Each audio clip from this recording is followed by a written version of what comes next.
Alright, so today DIYNate is taking out a medicine cabinet in a rental property. This is a 24-inch cabinet, so we're going to take a look. You can see right here, there's the hole. Always good to get a measurement before you go doing your shopping. But here is the cabinet that's come out of the wall. And we're going to be popping in a new cabinet, and this should be a pretty simple fix. Good news is it fits pretty much a standard size. So I've already got my cabinet picked out. I'm going to go pull that out of the box and we'll get started on the work in just a second. So part of this job, one thing I'm always a big fan of is to go ahead and pick out the size that you need, but sometimes it helps to go ahead and buy two. I got a 21-inch and a 24-inch because I didn't know exactly how big the back of the cabinet would be. So we're going to take the 24, make sure the measurements work out right, and then we'll take a look at that. Home Depot, Lowe's, other companies, they'll take back your unused items, so that's sometimes why I'll buy more than one to save myself time on the job. So 10 times out of 10 times, we hope to have a easy flush job where we don't have to do any extra cutting on a replacement. So good news, I feel like I got lucky this round. This looks like it's going to be an exact fit.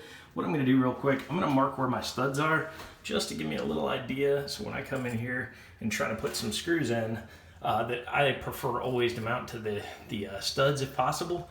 I'm going to give myself a little bit of an idea of where I've got some room to be able to get in here and have some extra lag coverage with my bolts. So good news, I've got a lot of places I can anchor to, so this feels pretty good.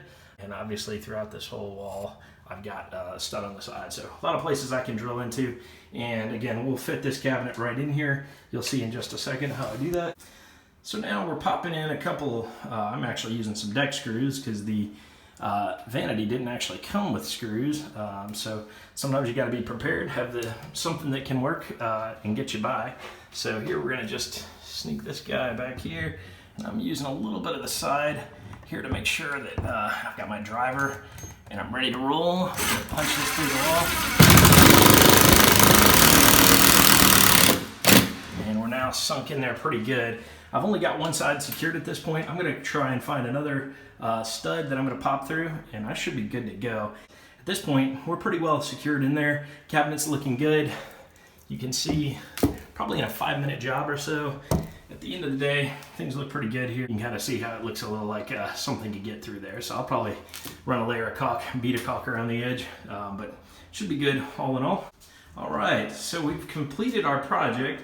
I put some caulk around the edges here. It doesn't look great, but on the flip side, once you close it up, everything looks pretty good. So we're gonna close one door here, and you can see, catch me right in the middle of filming this thing. And then last but not least, everything looks pretty good. Caulk lines are okay. A little piece of plastic left on here. So we'll tear that off, hopefully not rip this thing out of the wall. And you can also see where I anchored the screws in. Couple in a lot of different places just to make sure it's not coming out of the wall anytime soon. You can see I got another one anchored in right here. A little bit of dust busting, vacuuming up to do. All right, and here's the finished product. Looks really good on the wall, way better than the original version. I am pretty happy with this work. Not too bad today. Very easy project. And this has been another DIYNate project. Hope you enjoyed.